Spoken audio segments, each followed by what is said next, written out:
So I know we were kind of talking previously. Why don't you guys tell me what you want to know? Do you guys solely want to know about the web piece here, or are you kind of interested in like the audio controls as well, the dashboard? What can I do to make this worth your time that you guys feel like you're going to get the most value out of it? Yeah. So I mean, we already have, or we had the old audio portion where you just send people a dial out, you'd send a code. Right. Assuming that this works exactly the same as that one, I think I'm good there. You're good on that. Okay. Yeah. Okay. So I'm more interested on the WebEx piece. I don't know how to like create a meeting, send it out to people. I tried. It didn't seem intuitive, and I just ended up quitting. Okay. All right. All right. So I will focus here. I won't worry about the audio and that kind of things. I will focus specifically on here for the web piece and what's going to work best for you. And there's a few different ways we can do this. So cut me off if you have any questions. All right. Just jump in. You're not going to hurt my feelings. All right. But I want to make sure this is clear for you. So you have seen this pass with your OneSource collaboration pass with your account information, correct? Where you have seen the spot here specifically that has information regarding, and I think it's here. Let me go back. Oh, sorry, I can't see it here. But there's a spot on here that actually provides you for information for links for you to provide to your participants. One says for you to start the meeting as a moderator, and one to send out as to your participants, right? You've seen that on your welcome email.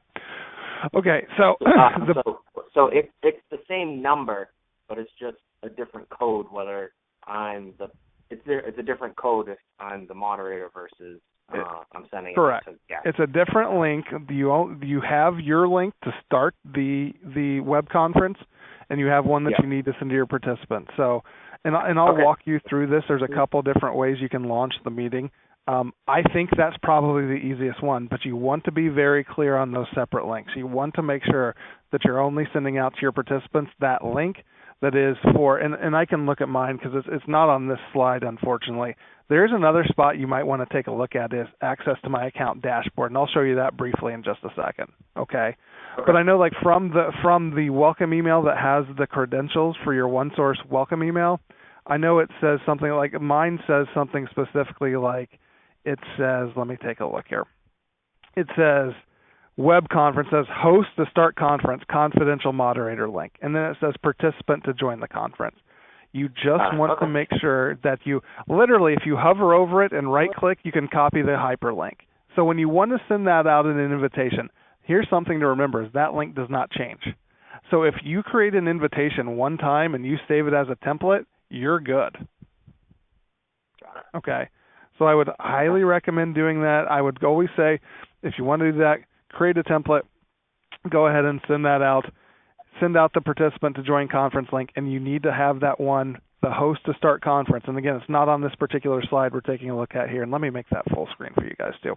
But with this, it's going to give you the opportunity to send out that link, just like I did here today. That was my participant link, and I actually launched the dashboard. Launched the web conference. I actually did it from my dashboard, and I can show you that in a second as well. Okay? All right. Yep. So as we're on this, again, I'm not going to worry about the audio controls. We've talked about that. You know this. I do want to talk about my account dashboard. Okay. You ever log into here, Pat? Do you ever spend any time? Have you ever come in here at all? No, currently don't. You don't. Okay. So this is that link on your welcome email to my account dashboard. What this actually offers you is a spot to kind of see your service history and your usage. It also offers you the opportunity to launch your web conference. So how I actually launched my web conference here today was that I was already logged onto my account dashboard. I logged into my account dashboard, and how I presented the information for this session here today was I actually clicked, if you see here on this tools box, I actually clicked on that envelope, and it presented all of my account information. It gave me my participant link to send out, as well as my dial-in information, right? So you can either grab that link. This link is the same as the one that I just showed you from the welcome email, but it's up to you however you want to do it. But how I actually launched my meeting today, you could do this two different ways. You could log in from that link from your welcome email, or if you were ever in your account dashboard, and this is what I did here today. Do you see this little lightning bolt looking icon here that I'm hovering over here? I put that check mark. I actually clicked on that, and that launched my web meeting up directly. Got it. It was that simple. Okay, there's two different ways you can do it. If you don't come into your account dashboard, that may not be the most, straightforward way for you. I'm in here all the time. Okay, but as it's very easiest, if you click on that link, that private confidential link for you, you can log in, you can launch the meeting with your credentials. Okay? Got it. All right. So once the meeting's launched, let's talk about that because I want to go through your different options for once the meeting's launched. And what I'm going to do is I'm actually going to share with you my view as the meeting host. So I'm going to start sharing my screen here versus share that PowerPoint. Okay. So this will be a little duplicate look for you guys, but this is what I see as the meeting host. All right, so the time has come for you to start your meeting. You've gone ahead, you've sent out your invitation. You've sent out that link for participants, and their experience will be just like you guys saw here today when you came into my meeting. You click on that link, they'll have to log in on the right-hand side. You've launched your meeting. You've either done it from the dashboard or you've logged in through your moderator link. This is what you are going to see when you first come into the session. Okay, now I want to talk about this and kind of talk about options. I'm not going to do this on PowerPoint. I want to do this live. So if you have any questions, please feel free to jump in, right? So the first thing that you see, I'm just going to work across the top here to kind of talk about all of these options. The first thing you see here, if you ever wanted to give the meeting a title, you can do it. If it's for something specific and you want them to be able, your participants to be able to see it when they come in, you could edit your title. It doesn't really make any difference necessarily, except if you're doing some recordings, and we'll talk about that in a little bit. All right.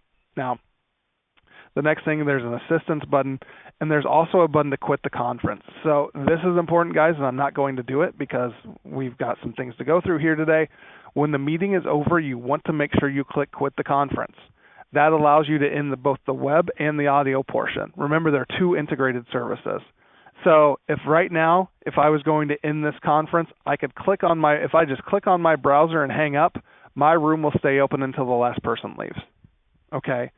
So my audio room, I should say.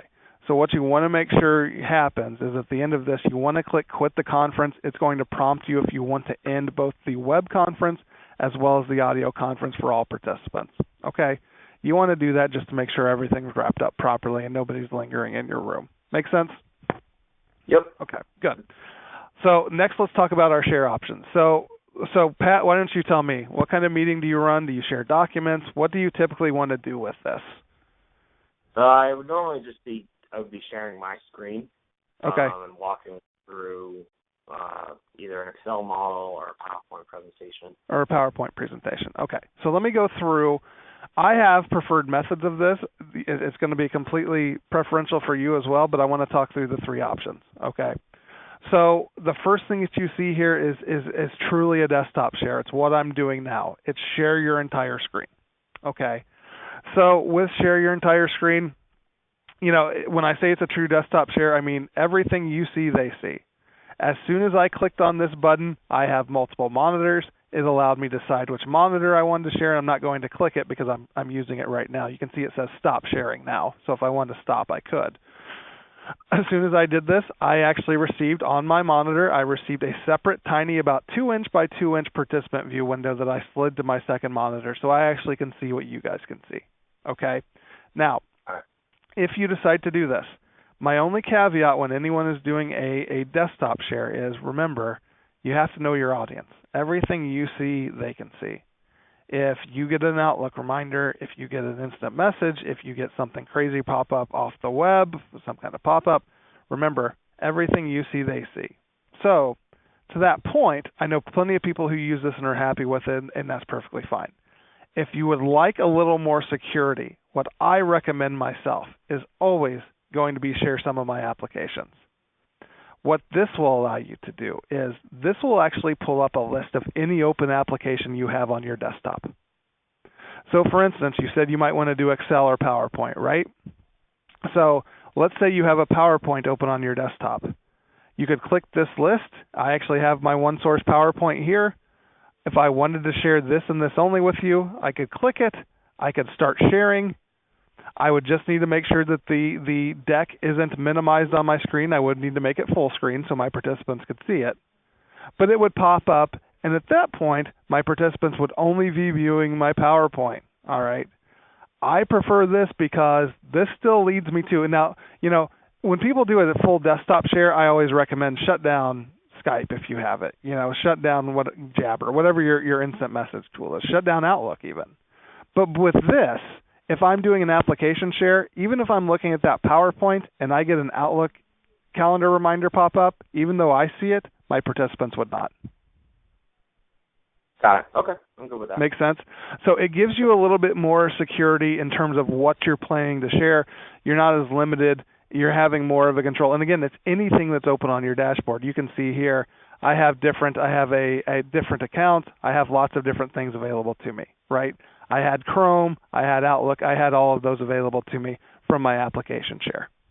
Okay? Now, okay. Yeah, I'm good the third method is if you have a PowerPoint, and this is I like this, but I'm a OneSource trainer, and there's a reason I like it. If you ever wanted to, you also could go ahead and upload a document within your meeting window, right? So this is perfect for PowerPoints. In that, if I wanted to, I could click Share a Document, and this would allow me from my computer to search my document files. I can find it. I can click Add Content. And when I do, it actually uploads within my meeting window underneath this arrow on the right that says Go to Shared Content. When I click on that, this actually pulls in. This was the PowerPoint I was showing you at the beginning of the call here, right? So with this, what you can see is that I can have my PowerPoint in here. I can move my slides left and right using the arrow keys at the bottom of this right-hand side in this triangle. If I wanted to, I could have thumbnails you can see here that I could bounce between them if I need to. Why I like this myself, and this is just completely preference, is that we give you annotation tools. So with this, if I ever needed to, for instance, I could click on this the pencil here. If I ever need to draw on this, I could just, I like it as an instructor because it allows me to kind of draw attention to things. I use this little tick mark all the time. I'm just left clicking. I'm doing this. It's completely preference. You can upload as many documents as you want in here. They'd actually all be available to you from this drop-down window right here. If you want to have multiple documents, you can, and you can bounce between them. You see, this is actually collapsible. So you can bounce between them if you ever need to. You want to make sure you go ahead, and you could have multiple documents uploaded in advance. Again, is it different? It's different than an application share, obviously, because you get some extra features. I will say if you're somebody who does a lot of PowerPoints with a lot of animation, though, it does convert and some of those things can be lost. But it's completely preference on how you want to share. Okay? Okay, I'm good there. Yep. Makes sense? Okay, good. So there's your different sharing options. Now, let's go ahead then, and I want to go ahead and talk about the moderator tools and everything that's available to you here. All right, so with your moderator tools, well, first let's talk about instant invitation. If you click this, if you ever wanted to, from the meeting room, you actually could dial out to a new participant. So if you ever need to dial out to anyone, you can. If you want to have someone join the call, you could actually dial out. What I would always recommend is to intercept call before joining meeting. What that means is going to give you, if you don't do this, they're just going to be dropped into the conference call. By intercepting, it's giving you a chance to have a private word with them before you just drop them into a session. Okay? Yeah. Now, along with this, here are your moderator tools. So these are going to be full group controls. Okay? If you need to mute your conference, if you have an unruly group and all of a sudden at once you need to mute your entire conference, you can come to the speaker. I can click it. I can mute all attendees. And I'll unmute you guys in just a second here, but you can see as soon as I did that, to the next right, or the right of all of your speakers, between your name and the speaker, you've all been muted. When I'm ready to unmute you, I come back, and I have the opportunity to mute all users. I could also place everyone on hold if I needed to. So maybe I needed a minute, maybe I'm having a coughing fit, I could mute myself, or I could go ahead and I could put everyone on hold. This option is important, and I do want to talk about it. This option is going to allow you to make the screen full screen view for all of your participants. So the default on this is that when they log into the Anywhere meeting here, what they'll see is they will go ahead and they would see this view that we're seeing now. You would see your participant tools, and you would see your attendees. It's the same view you had when I didn't have this in full screen. But if I want to make this full screen for everyone so they have a little bit better view, I can come here and I'll release it so you can see that. That's what it looks like when it's not on full screen. You're seeing double toolbars at this point. But if I want to, I can come back and select full view for all attendees, and that full screen is going to go ahead and go out, and whatever is being shared will show up there. Okay. Here's going to be your chat icon. Very simple. It allows for group chat, so you can either chat with all moderators, all attendees, or all presenters. At the end of the session, if you would like to save chats, you certainly could as well. Okay. There's a camera available here currently. You can have up to 4 participants if you would like to add webcams. But the big thing here is going to go ahead and be this plus sign. This is going to allow you for kind of a bunch of different controls that don't have their own individual icons. Here's where you can lock your conference. Remember how I said those links do not change. They are persistent meeting links that you will use for every session. Should you ever be concerned about somebody coming into a session that shouldn't be, as soon as you get the appropriate people in, you can lock the conference. No one else can join. Okay? When you started this conference, when I joined, did it give you the option to accept me into it? No, it did not. There's no accepting to this. If they have the link, they can come in. And I'll talk about that in a minute, because if you need to, you actually can disconnect people from the call as well. Okay. I'll talk about that in just a second. We're talking about group controls now. We can do all of this on an individual basis, and I'll show you in just a moment. Okay? So when I come here to the plus sign, lock conference, audio billing code, this is one that I like. File transfer. I use this quite a bit. With file transfer, let's say that you were talking about that you may be using a PowerPoint. What if you want your participants to have a copy of that PowerPoint? What you would be allowed to do through here is you could actually come to file transfer. When you click on file transfer, notice it says choose a file to transfer to all participants. You can click browse. You can come up, you can see your files here, and when you select them, they will come into your files. It will upload within our chat box as a link that they can click on and download. It works as an FTP transfer. I use this all the time. It's a really nice way for you to if I can avoid sending a follow-up email just to send an attachment, I want to do it, right? This allows me to go ahead and, using that file transfer option, put it on your participant. Say, hey guys, you're gonna see your chat box flashing here in a second. I want to make sure you see this. I'm including a link for you to go ahead and download today's presentation. Make sense? Okay, I'm good. Really nice, really easy. Participant privileges. So I want to show you this because you can change this with your participant privileges.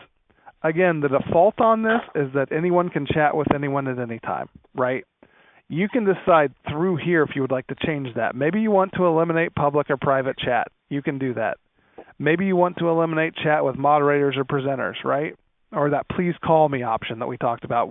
If they come in the meeting, if they see that option to please call me, I recommend that option, right? But you could eliminate that if you wanted to for some reason. You could eliminate the file transfer option, right? And then you can even do things like, maybe I don't want them to be able to save content or annotate content. Right now I'm set up so if I actually upload a document, they can save that presentation at the end of the session if they would like to. If you would like to change any of this, annotate content. So I should have mentioned this. There is a whiteboard available. Maybe you want to have a collaborative meeting. Let me go back here and show you that as well. So let's say here, there's a spot from this drop down that there's a whiteboard available. It just pulls up my annotation tools. But maybe, for instance, I wanted to go ahead from my participant privileges, and I wanted to give everyone the option to annotate so everyone could mark on this whiteboard. So when I click Apply Settings, you guys should now see the option for having the annotation tools on your screen, right? By clicking on that pencil. So if you wanted to, this would allow us, the whole group, to be able to go ahead and annotate within a whiteboard, right? You can change your participant privileges through the meeting by doing that, and it's all going to be available to you from that participant privileges window. Make sense? Any questions about that? No. In there, so the audio billing code, we use on our old service or our current service that ends today, I guess. We have audio billing codes. When you dialed in as the host, did it give you an option to enter a billing code? I do not have that available on my account, so what I would suggest is making sure that when people want to use this, that they actually come to the audio billing code option and input it here. Okay. Is there a way, so on our current account, when the host calls in, it makes the host, which is somebody on our Oh, team, perfect. So you're set up that it's mandatory.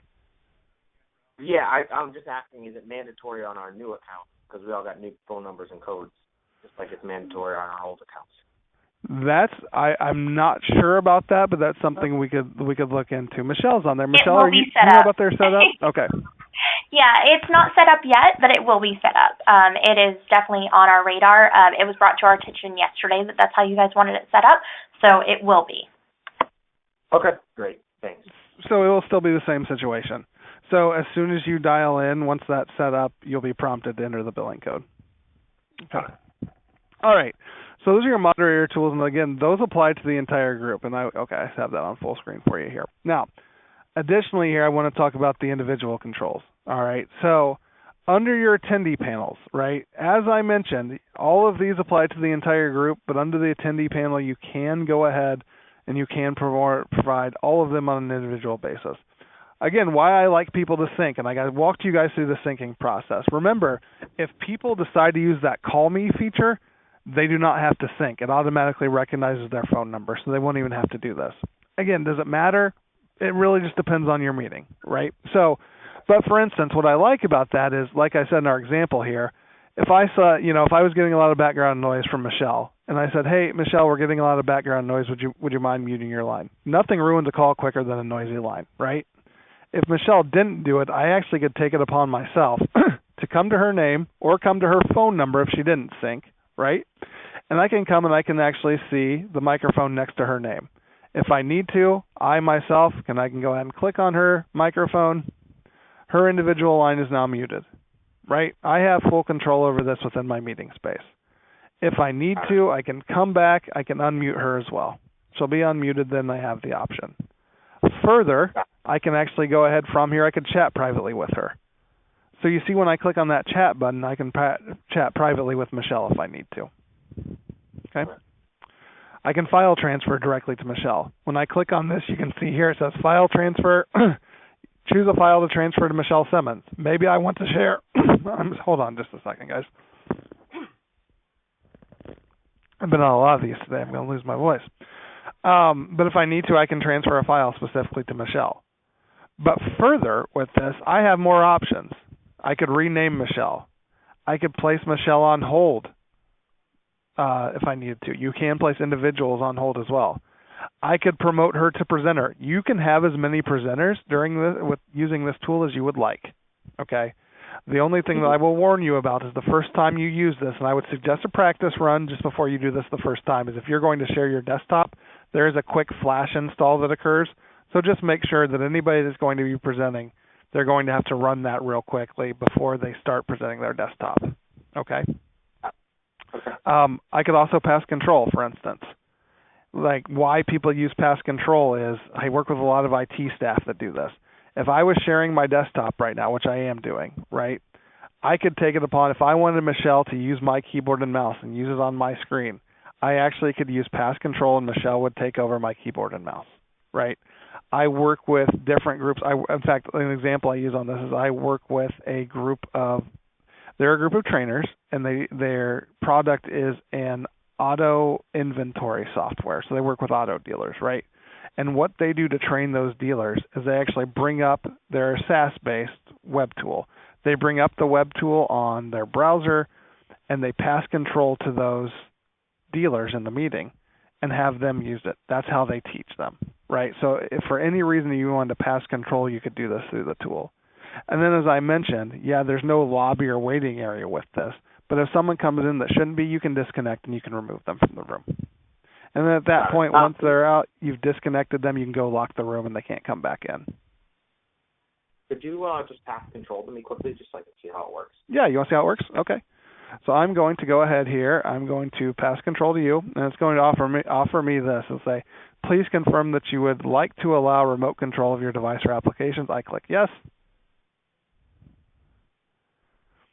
And there you go. You're moving my mouse all around.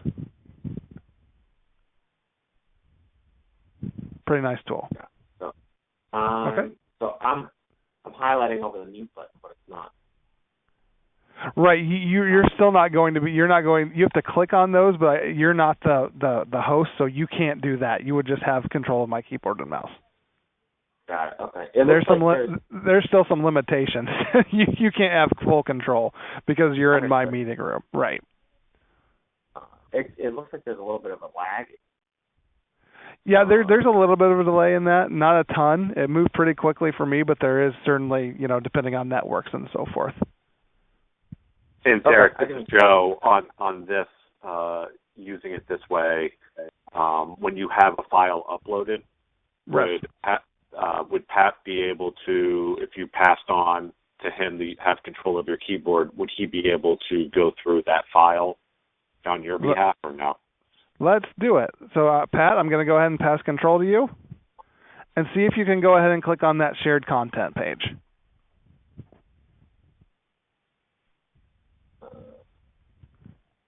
I don't have it. Oh, share.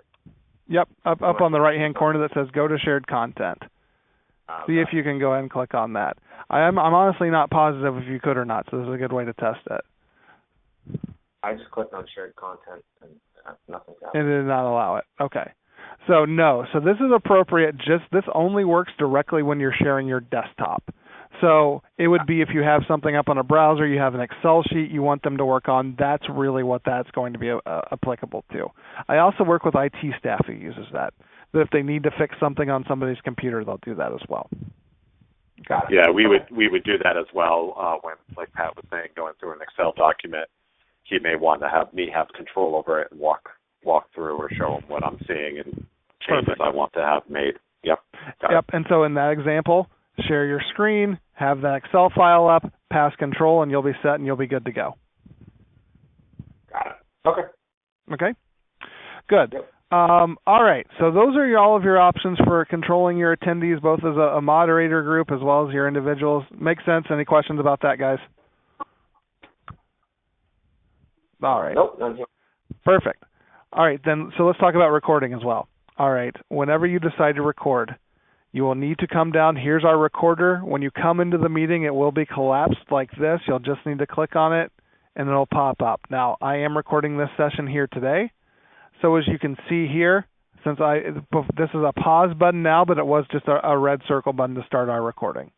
You can see how long the recording has been going. You can pause the recording at any time, and you can also stop. Okay. Once these are done, when you want to retrieve your recordings, they will be stored within your dashboard. So I'd mentioned this earlier. Let me go ahead. I'm going to bring up my dashboard. I'm going to pull it over here for you guys. So this is why you will want to log into the dashboard should you do any recording. I did a quick recording earlier here today so you could see this, but where it will be stored. And again, if you're in, here's a nice spot where you can click on this to launch your web conference, right? You can launch it directly from here. But where your recordings will be kept will be under Share Center. So I'm on the left-hand side of our menu here. When I come to Share Center, when I click on this, it's going to pull up your content library. This is where your recordings will be stored. All right. Now, it does record both files. Now, the online meeting is a complete recording. It's going to be both web and the audio. It is integrated. All right. So once the recording has been there, what you will need to do so you can have access to it, this is your download arrow. So you can come in here. When you're done, you want to grab a copy of your recording. You will just need to log into your dashboard. Again, go to your dashboard, click on Share Center, and this is where your recording will be stored. Okay? Got it. Easy enough? Yep. Perfect.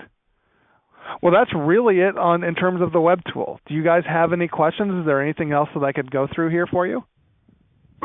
So one of the other users was having an issue when he has his screen resolution changed on his computer, and it's like optimized for his computer. And when he logs in and shares his screen on your application, it doesn't like adjust to his screen resolution. Is there a way for it to automatically do that or no?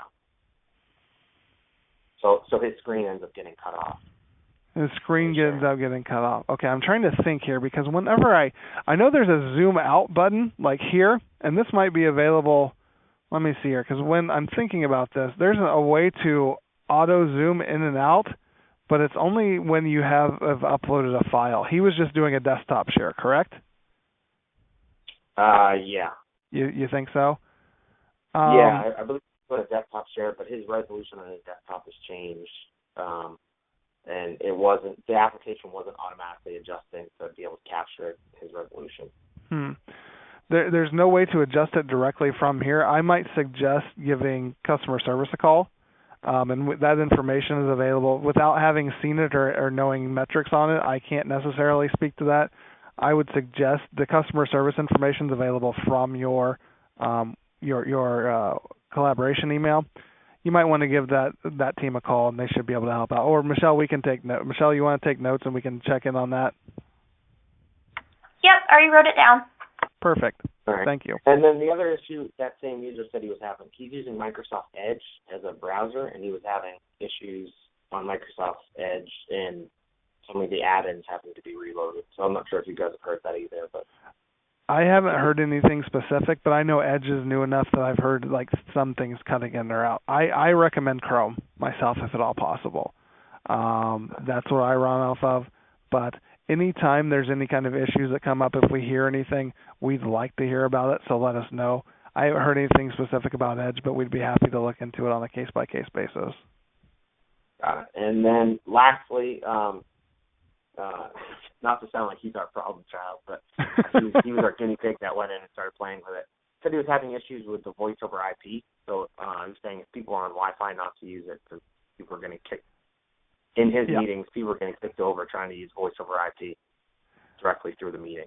Highly recommend being wired in if you're going to use that. Okay, so anybody we have, when we do meetings, we should have people just always dial in on a landline. I personally, if at all possible, I always recommend dial in. It's just a better, when you start getting into the VoIP setup, people do use it and they're very successful with it. However, I always find that people tend to forget, like if they don't use a headset, for instance, right? And then you start to get all of the echoes, and because they're using their laptop speaker and their microphone. And when you do that, the microphone picks up the speaker. It ends up being echoes. They don't know what they're doing. I always recommend a better experience is always going to be the audio, if at all possible, right? If at all possible, it just gives. I use it. I work with a lot of people who use it globally. They use voice over IP just because of international rates. But if at all possible, you're going to have a better experience, and recommend always to use the dial-in if at all possible.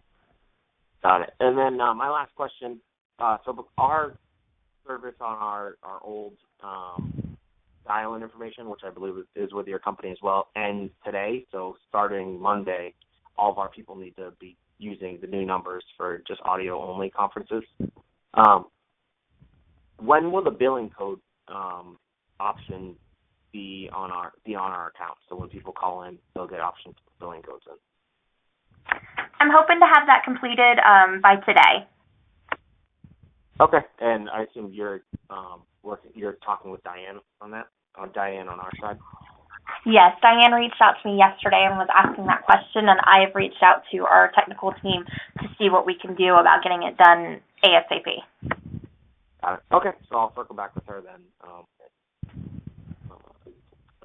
If you would like on the communication, when I let her know it's done, I can add you into that communication.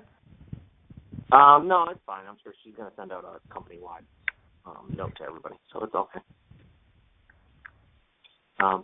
So I think I'm good here, unless, Joe, you have any other questions. Yeah, so I've very, very helpful to follow through this presentation. Thank you, first of all. Second is, I agree with you, using that call me option when you log on to the web is always the easiest way to log on to these conferences. Absolutely. Have you had problems, because I tried to do it for this call, and the number came through, I answered my phone, there was no prompt, there was no nothing, and it ended up shutting off on me. Was there an error on my end, or was that just a fluke with the system for that one time? I used it here myself. I didn't have any issues today. I'm not sure necessarily. Do you have? Here's the one thing that I will warn you about Call Me. And I can't say exactly why without having a little more information, Joe.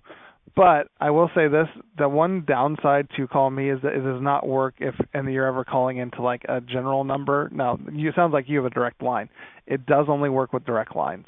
So just as a caveat with this, I always recommend it to people and say, you know, if for some reason it doesn't work, your connection doesn't go through, it should, but please dial in then. If anyone ever has an extension or there's like a general like operator number that it comes to, it won't work. Yeah, it was dialing to my cell phone, so right. it called my cell phone directly. It could have been, I'm not sure exactly. It could have been something drop off that type of connection. I'm at my desk. I didn't have any issues. I would watch it. I don't hear of things very often, but I still recommend it just because, like I said, it auto syncs. I think it's the easiest way to do it, and they can just type in their phone number. But yeah, you should be prompted to enter the call. So we can look into it. I can see, but that's kind of a random occurrence in my world. Okay, thank you. Yep. Okay, great. This has been very helpful. I appreciate you taking the time. No problem at all. We will happy to help out. We will get you a copy of this recording as well. Okay. Okay, great. Thank you. Thanks, guys. Have a great rest of your day. Thanks for joining. Thanks.